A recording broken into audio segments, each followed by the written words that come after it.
अनूप मंडल एक असामाजिक संगठन है। ये राजस्थान के कुछ इलाकों में पनपा है।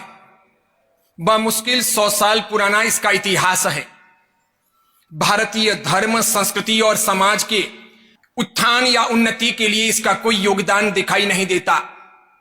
100 साल का इसका इतिहास और 100 साल की इसकी गतिविधियां ये बतलाती है कि आपसी शांति को तोड़ने के लिए, समाज में परस्पर वैमनस्य को खड़ा करने के लिए, लोगों को गलत मार्ग पर धकेलने के लिए इसने प्रयास किए हैं।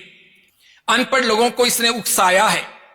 सामाजिक सौहार्द को तोड़ने की इसकी कोशिश रही है।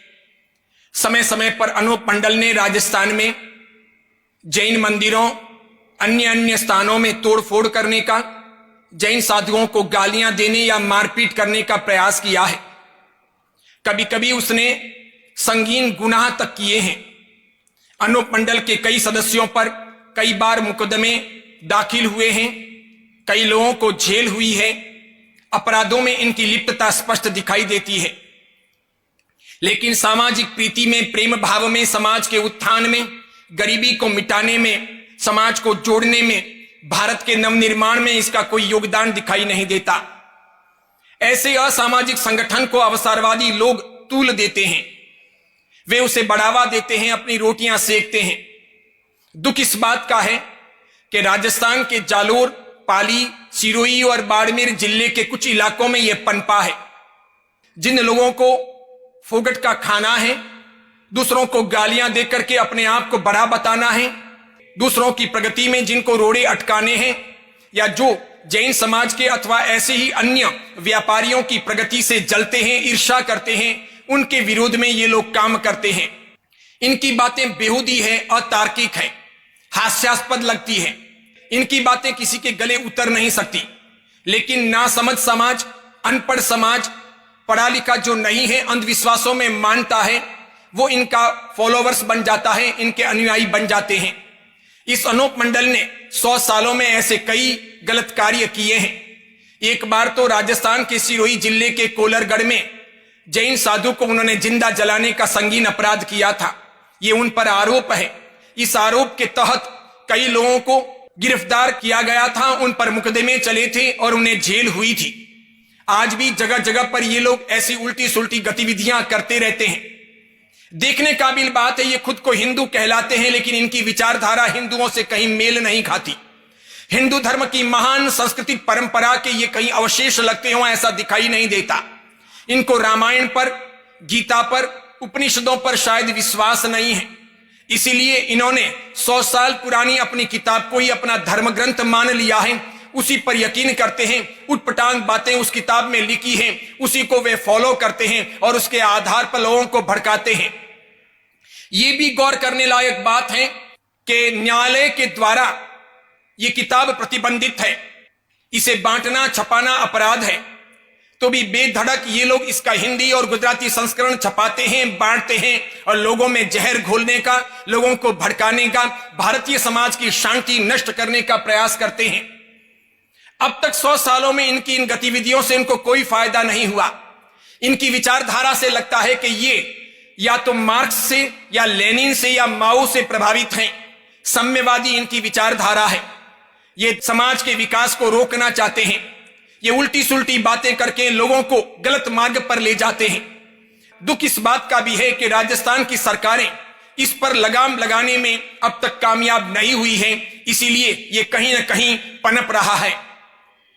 हो सकता है सरकार के वोट बैंक की मानसिकता इसमें बीच में आती हो और सरकार इन पर पाबंदी न लगाती हो। सिरोही, जालोर, बाड़मेर और पाली जिले की पुलिस भी पंगु नजर आती है इनके सामने, जब ये जुलूस निकालते हैं और बेधड़क जैन समाज को गालियां देते हैं। ये संवैधानिक अपराध है। इस प्रकार भारत में रहते हुए लोकतंत्र के आधार पर किसी को भी गालियां देना, किसी भी धर्म को बदनाम करना, किसी भी समाज को बुरा भला कहना उचित नहीं। लेकिन इतना होते हुए भी पुलिस पंगु बनकर के रहती है, कोई कार्यवाही नहीं करती है। ये जैन समाज की सहिष्णुता, अहिंसा, क्षमा की भावना, प्रेम, मैत्री, दया इत्यादि का फायदा उठाया जाता है। दूसरे समाजों की तरह अगर जैन समाज आक्रामक होता, लड़ाकू होता, हिंसक होता, वो तलवार उठा करके अगर जवाब देता या गोलियों से बात करता या मारपीट करता तो शायद ऐसे कुकुर मुत्ते पनपते नहीं, लेकिन ये अनूप मंडल की तरह पनपे हैं। तो इसमें कहीं ना कहीं समाज के अन्य अन्य संगठन, पुलिस और सरकार की भूमिका नजर आती है। मैं सोचता हूं अगर भारत में लोकतंत्र जिंदा है और सरकारें लोकतांत्रिक प्रणाली से काम करती है तो सबसे पहले उनको इन असामाजिक संगठनों को रोकने का, उनकी गतिविधियों को बंद करने का प्रयास करवाना चाहिए। पुलिस को भी कठोर कार्रवाई करनी चाहिए। पिछले दिनों राजस्थान के शिवगंज शहर में एक मुर्दे को लाकर जैन मंदिर के बाहर इन लोगों ने बिठा दिया था और यह आरोप लगाया जा रहा था कि जैनों की वजह से इस प्रकार मौतें होती हैं। कितना बेहुदापन है, कितना पागलपन है, कैसी नासमझी है। जन्म और मरण किसी के हाथ में नहीं। अगर जैनों के हाथों में जन्म और मरण होता तो कभी जैन अपने मानने वालों को जन्म दे देते और अपने नहीं मानने वालों को मृत्यु दे देते। जन्म और मृत्यु तो कर्म के अधीन है। उसी प्रकार बारिश की बात हो, फसल की बात हो, दुष्काल की बात हो या महामारी की बात हो, किसी के हाथों में ये है नहीं। लेकिन जैन समाज के विरोध में लोगों को खड़ा करने के लिए ये ऐसे काम करते हैं। अनूप दास नामक एक व्यक्ति थे। उन्होंने एक बार जैन समाज के एक व्यक्ति से कुछ पैसे उधार लिए थे। वचन के अनुसार, वादे के अनुसार वे पैसे चुका नहीं सके, उन्होंने अदा नहीं किए। ये कैसी अनीति थी, कैसा अन्याय था कि जब चाहिए थे तब पैसे मांग करके ले लिए, वक्त आया तो लौटाए नहीं।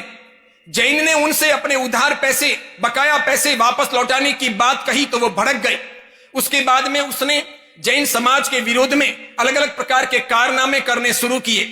आगे जाकर के उसने किताब लिखी और वही बातें अनूप मंडल के तौर पर प्रकट हुई। अब ऐसा अन्याय, ऐसी अनीति चलती हो और तब भी सब लोग चुप रहें।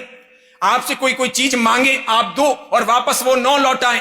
आप मांगो तो वो आप पर गुस्से हो जाएं, आपके सामने आपराधिक रूप में प्रस्तुत हो। ये कैसा न्याय, ये कैसी नीति, ये कैसा संविधान, ये कैसा लोकतंत्र।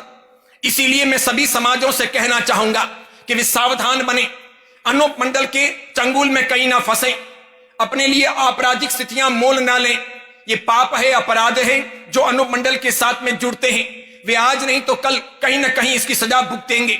वो कानून की सजा भी होगी और वो ऊपर वाले की सजा भी होगी, क्योंकि जो अनूप मंडल अहिंसक समाज को गाली देता हो, अहिंसक साधुओं को मारता हो, लूटपाट करता हो, मंदिरों को तोड़फोड़ करने की प्रेरणा देता हो और नाना प्रकार की आपराधिक गतिविधियां आगे बढ़ाता हो, ऐसे को समर्थन देना, ऐसे का समर्थक बनना या ऐसे की बातों में कहीं ना कहीं सहभागी बनना, ये निम्न कोटि का अपराध है। ये कहीं ना कहीं सर पर फूटेगा, कहीं ना कहीं निकलेगा। इसीलिए ध्यान देने जैसी बात है। दूसरी एक गौर करने जैसी बात है कि भारतीय संस्कृति में जैन धर्म तो बहुत पुराना है। यह भारतीय संस्कृति का अभिन्न अंग है। इसका इतिहास लाखों करोड़ों वर्ष पुराना है। भारतीय संस्कृति के किसी भी धर्म में, किसी भी पंथ में, किसी भी किताब में जैन धर्म के विरोध में ऐसी कोई बातें नहीं लिखी गई हैं। न ये सिख धर्म ने कहा है जैन धर्म के विरोध में, न रामायण में लिखा है, न उपनिषदों में लिखा है, न गीता में लिखा है, न बौद्ध धर्म की परंपरा के किसी ग्रंथ में जैन धर्म के विरोध में ऐसा कुछ लिखा है। यह अनूप मंडल है जो 100 साल पहले पनपा है और जैन धर्म के विरोध की बातें करता है। इसीलिए इस कुटिल, गलत, असामाजिक विचारधारा को समझने की आवश्यकता है। दूसरी एक बात, मोहम्मद गोरी हो, मोहम्मद गजनी हो, अलाउद्दीन खिलजी हो, मीर जाफर हो, टीपू सुल्तान हो, हैदर अली हो या ऐसे ही दूसरे आतिताई हो जो बाहर से आकर के भारत पर, हिंदुस्तान पर आक्रमण किए, हिंदुस्तान को गुलाम बनाने की जिन्होंने कोशिश की, जिन्होंने हिंदुओं की, जैनों की बहन बेटियों की इज्जत लूटी, उनकी औलादों को ये पसंद करते हैं, ये उनको भाई मानते हैं। यानी जिसने सोमनाथ को तोड़ा वे औलादें उनकी भाई, जिन्होंने भारतीय संस्कृति को नष्ट करने का प्रयास किया वे औलादें उनके भाई, जिन्होंने भारत को गुलाम बनाने की कोशिश की वे औलादें उनके भाई, जिन्होंने बहन बेटियों को लूटा वे औलादें उनके भाई। ये अनूप मंडल की कैसी विचारधारा है। ये भारत के लिए, भारतीय लोकतंत्र के लिए और राजस्थान की मधुर सुनहरी धरा के लिए कलंक है। इसे थामा जाना चाहिए, रोका जाना चाहिए, इसकी गतिविधियों को समाप्त किया जाना चाहिए। इनकी गलत पापप्रद बातों को समाप्त करने के लिए सभी समाजों को आगे आना चाहिए और सरकारों को कठोर कदम उठाने चाहिए। अगर ये इसी प्रकार की बातें करते रहेंगे तो इसमें समाज का प्रेम टूटेगा, आपसी सौहार्द नष्ट होगा। ये अच्छी बात नहीं है। जैन धर्म ने, जैन समाज ने तो समय समय पर सामाजिक, राष्ट्रीय कई योगदान दिए हैं। भारतीय स्वतंत्रता के लिए जैन समाज का योगदान अद्भुत रहा है। उसके पहले भी जैन श्रावक श्राविकाओं ने भारतीय समाज के उत्थान के लिए, गरीबी को दूर करने के लिए, आतिताइयों से मुक्ति दिलाने के लिए, राष्ट्र गौरव के लिए, समाज की सेवा के लिए समय समय पर जैन समाज ने कई योगदान दिए हैं। तन, मन और धन दिया है। हजारों साल का इतिहास इस बात का साक्षी है। जगह जगह जैन समाज स्कूलें बनाता रहा है, अस्पताल बनाता रहा है, पांजरापोल गौशाले बनाता रहा है, प्राणी मात्र के कल्याण के लिए कामना करता रहा है, कबूतरों को अनाज देता रहा है, गरीबों को भी कपड़े और अनाज देता रहा है। कई जगह पर प्याऊ बनाए हैं। अन्य अन्य सरकार के कामों में भी जैन समाज ने योगदान दिया है। इतना छोटा सा जैन समाज इतना काम करता और फिर भी उसे गालियां दी जाए, उसे गलत कहा जाए, यह कितना बेहुदा है, कितना अन्यायकारी है। जैन धर्म भारतीय संस्कृति का अभिन्न अंग है। ये तो किसी को दुख न देने में, किसी को पीड़ा न पहुंचाने में, दूसरों के दुखों को दूर करने में, सबको जिलाने में विश्वास करता है। जैन धर्म का कोई भी उपदेश किसी को मारने काटने का उपदेश नहीं है। जैन धर्म तो किसी को दुखी करने में विश्वास नहीं करता। जैन परंपरा का कोई साहित्य किसी को पीड़ा देने की बातें नहीं करता। फिर ये जैन धर्म के बारे में अनसन कैसे बोला जाता है, कैसे कहा जाता है, क्यों कहा जाता है, इसके बारे में लोग सवाल क्यों नहीं उठाते? मैं सोचता हूं अनुप मंडल की गतिविधियों को रोका जाए, सरकार और पुलिस तत्काल हरकत में आए और अनुप मंडल के पापों को, अपराधों को कोई व्यक्ति समर्थन न दे। समाज का प्रेम, समाज का आपसी सौहार्द बरकरार रखेंगे और समाज की उन्नति में, राष्ट्र के नवनिर्माण में योगदान देंगे। ये नकारात्मक विचारधाराओं से तो हमारा पतन होगा, हम और गुलाम बनेंगे, हमें और परेशानी झेलनी पड़ेगी, नाना प्रकार के पापों का उदय होगा। इसीलिए इन सब चीजों को रोकने के लिए सभी समाजों को आगे आना चाहिए, यही मैं निवेदन करता हूं और सभी को